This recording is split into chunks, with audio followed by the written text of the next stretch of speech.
The LinkedIn notification popped up on my phone at 9:37 a.m. Derek Chen has updated his profile. I almost scrolled past it.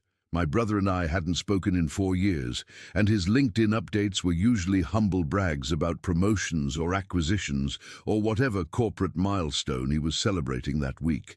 But something made me click. Seeking new opportunities in tech leadership, open to VP and C-suite roles, 15+ years experience scaling startups to enterprise. I read it 3 times, my coffee getting cold in my hand. Derek was looking for a job. Derek, who'd been CTO of a Series C startup that was supposedly going to revolutionize fintech. Derek, who'd spent our last conversation telling me that my little Etsy shop wasn't a real business and I should get a real job before I wasted my entire life. That had been 4 years ago, at our parents' anniversary party. I'd been selling handmade leather goods, wallets, bags, belts, out of my spare bedroom, making about $3,000 a month and barely breaking even after materials and shipping. Derek had been pulling in $300,000 a year plus equity and had made sure everyone at the party knew it. Still playing with leather, he'd said, that condescending smile on his face that I'd hated since childhood. That's cute. When are you going to get a real job, though? You're 32, Sophie. You can't run an Etsy shop forever. It's not just an Etsy shop, I'd said, trying to keep my voice level. I have my own website now. I'm getting wholesale orders from boutiques. I'm building something. Building something, he'd repeated, like I'd said something adorable and naive. Sophie, I'm building something. My company is valued at $50 million. We're disrupting an entire industry.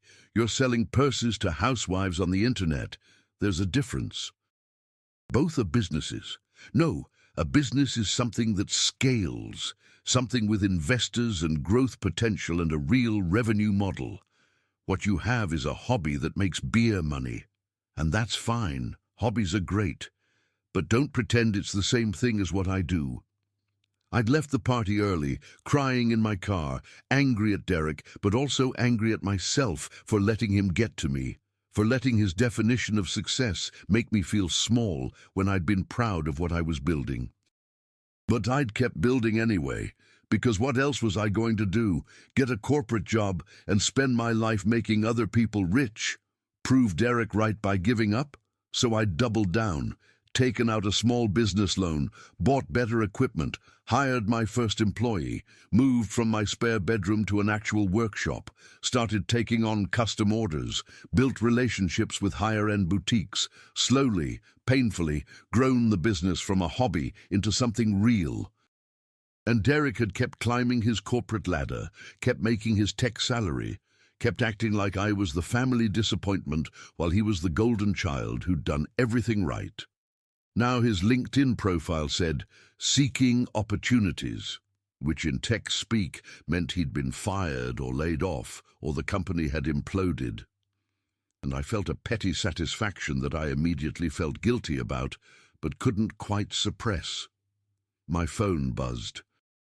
A text from my mom. "Have you seen Derek's LinkedIn? Call me," I called. "Sophie, thank God. Have you talked to your brother?" "Mom, Derek and I haven't talked in 4 years. You know that." "Well, he needs help. His company went under, completely bankrupt. Something about fraud allegations against the CEO. Derek wasn't involved, but the whole company shut down. He lost his job, and his equity is worthless, and Sophie, he's in bad shape." "That's terrible," I said, and meant it despite the complicated feelings churning in my chest. "I'm sorry that happened to him. He needs work. He's sending out resumes, but nobody's hiring. The tech market is brutal right now, and I thought maybe you could help."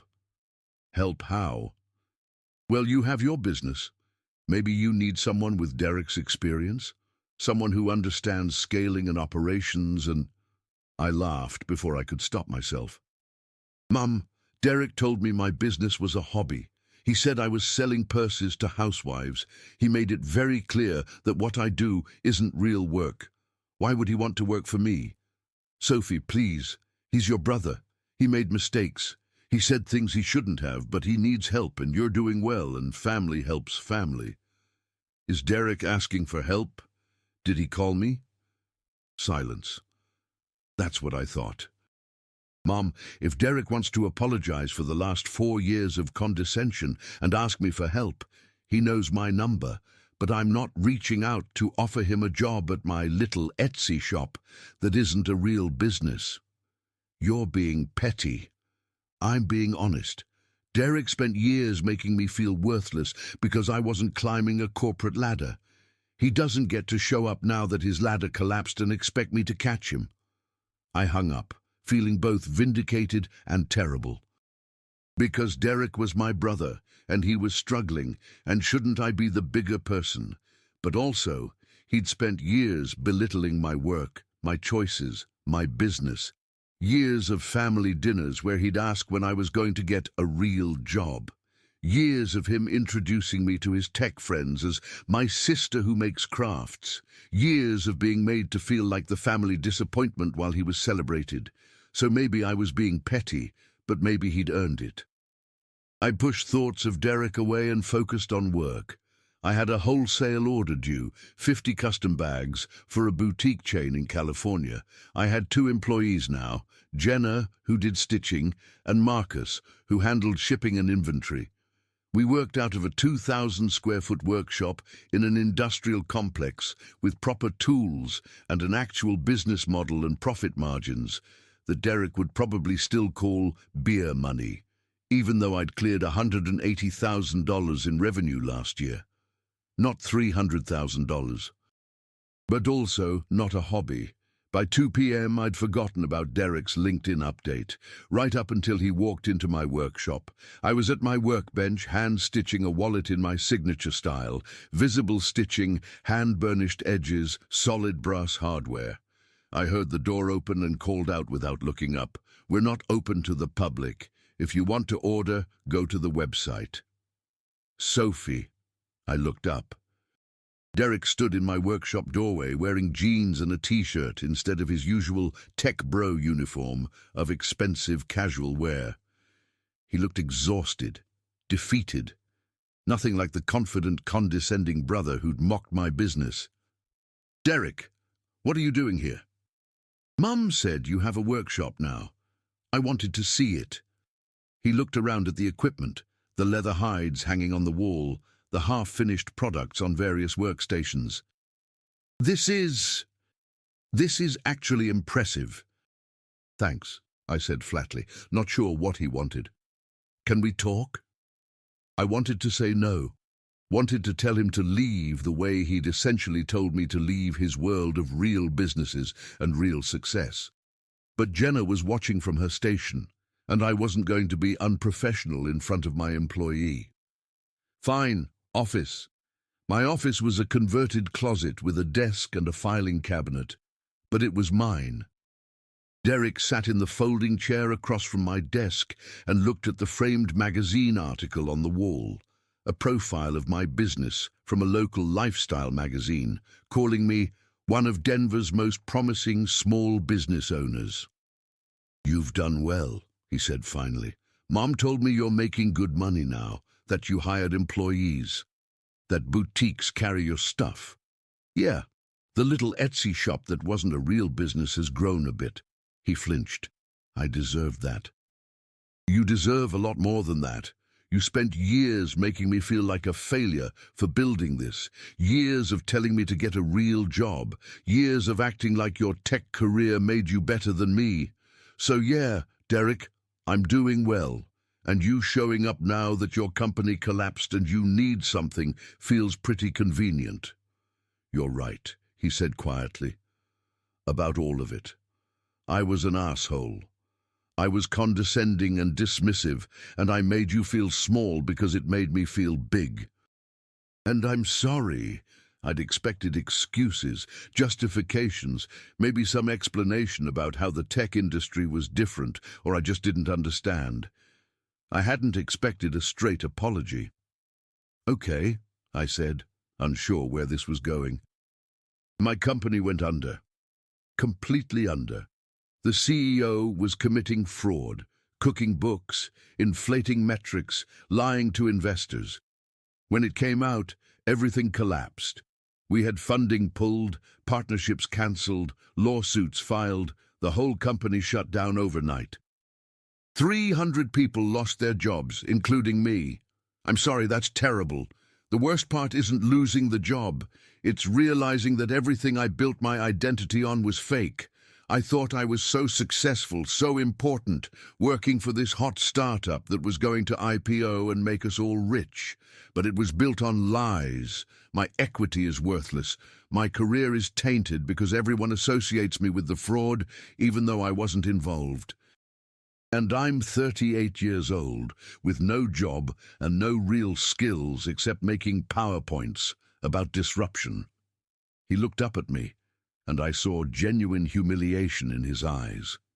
But you built something real, something that actually works, something that creates value and employs people and isn't dependent on venture capital believing fake metrics. You built something sustainable. And I mocked you for it because I thought my way was better. I thought bigger was better. I thought growth at all costs was better, and I was wrong. I sat with that for a moment. Why are you here, Derek? Mom said I should ask you for a job, that you might need someone with my experience to help scale your business. And do you want a job here? He looked around my cramped office, at the magazine article, at the leather samples on my desk. Honestly, I don't know.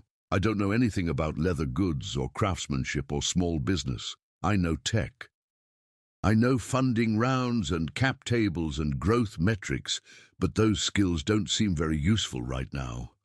They might be more useful than you think, I said slowly, an idea forming. I've been thinking about scaling, not tech startup scaling. I don't want to take on investors or grow at all costs or any of that, but I could use help with operations, with systems, with figuring out how to grow sustainably without losing what makes the business work. You'd consider hiring me after everything I said to you? I'd consider it, but Derek, if you work here, you're not going to be CTO making $300,000 a year. You'd be employee number 3, making maybe $50,000 to start, doing whatever needs to be done. Shipping boxes, managing inventory, building spreadsheets, actual work, not tech bro PowerPoints. I know. I'm not expecting. I don't think I deserve anything. But I need work. I need to rebuild. And maybe... He hesitated. Maybe I need to understand what real business looks like, what building something sustainable looks like, what you've been doing while I was playing startup. I looked at my brother, older, humbler, broken down by his own hubris and circumstance. Part of me wanted to turn him away, to let him feel what I'd felt when he dismissed my work. But another part remembered that we were family, that people make mistakes, that maybe this was a chance for both of us to move forward. Trial period, I said finally. 2 months. You come in, you work, you learn the business, you do whatever I need, shipping, inventory, customer service, operations. You prove you can actually be useful and humble and not condescending to the employees who've been here longer. And if it works out, we'll talk about a permanent position and a real salary. What's the salary for the trial period? Minimum wage, $15 an hour. That's what I paid myself for the first 2 years of the business, so if it's good enough for me, it's good enough for you. He absorbed that. That's fair. When do I start? Tomorrow, 7 a.m. Wear clothes you don't mind getting dirty. You're going to learn every part of this business from the ground up, starting with the least glamorous jobs. Derek stood up, extended his hand. Thank you, Sophie. I know I don't deserve this chance. I'll prove I can be useful. After he left, Jenna came into my office. Was that your brother? The tech guy who used to mock your business? That's him. And you hired him? On a trial basis. I'm either being generous or making a huge mistake. Probably both, she said with a smile. But I hope it's generous. Everyone deserves a second chance. The next morning, Derek showed up at 6:55 a.m. in old jeans and a t-shirt, looking nervous in a way I'd never seen him look. I put him to work immediately, processing orders, printing shipping labels, cutting leather scraps for smaller products. The unglamorous, repetitive work that kept the business running, but that he'd probably never thought about when he was dismissing my little Etsy shop. He didn't complain. He worked quietly, asking questions when he needed help, taking direction from both me and Jenna, even though she was 10 years younger. I watched him carefully that first week, waiting for signs of condescension or impatience, or the old Derek who thought manual labor was beneath him. But he just worked, cut leather, packed boxes, learned stitching techniques, reorganized the inventory system, made coffee runs when we were busy, did everything I asked without complaint. 2 weeks in, he came to me with a spreadsheet. I've been tracking our processes. I think we're spending too much time on shipping. If we reorganized the workspace and batched orders differently, we could save about 5 hours a week. Want me to walk you through it? I looked at the spreadsheet. Detailed, thoughtful, actually useful. Yeah. Show me. He'd identified inefficiencies I hadn't noticed because I was too close to the work. Simple changes that would streamline operations without requiring investment or disrupting our workflow. The kind of systems thinking that his tech experience was actually good for. This is good work, I admitted. Implement it. Over the next month, Derek quietly revolutionized our operations. He built inventory tracking systems, optimized our supplier orders, created customer service workflows, developed analytics to understand which products sold best. He did it all without ego, without making it about him, just helping. And slowly, I started to trust him. Started to see that maybe this version of Derek, humbled, hard-working, appreciative, was who he'd needed to become. That maybe losing everything had taught him what I'd been trying to tell him all along. Real business isn't about growth metrics and funding rounds. It's about creating value, building sustainably, and respecting the work. 3 months in, I called him into my office. The trial period is over. He looked nervous. Okay. You've been good, really good, better than I expected. You've improved our operations, you work hard, and you've been respectful to everyone.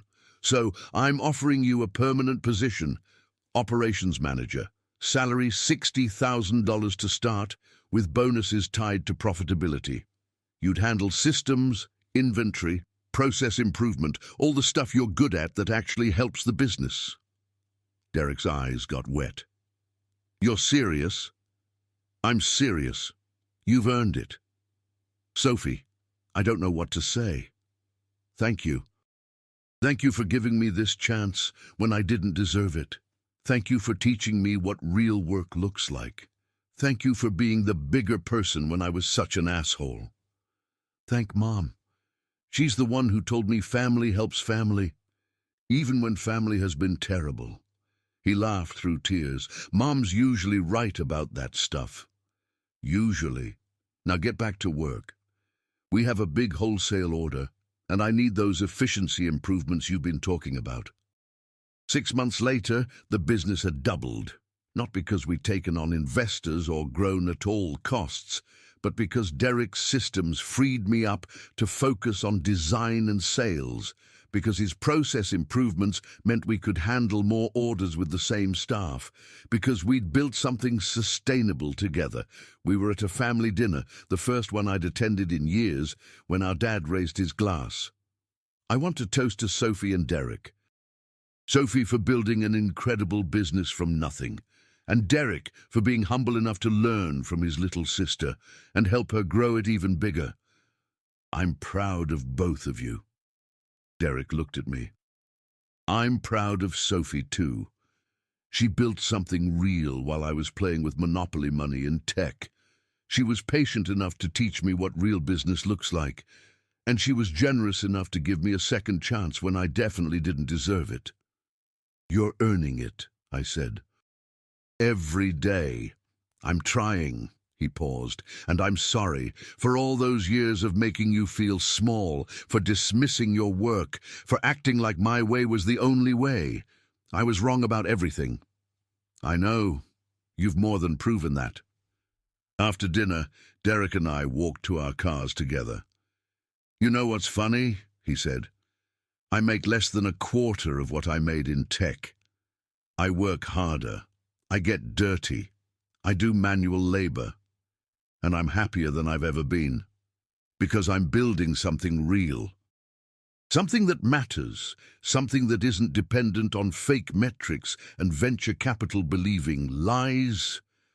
Turns out the little Etsy shop was a real business after all, he laughed. Turns out you were right about everything and I was an arrogant idiot. Who knew? I did. I always knew.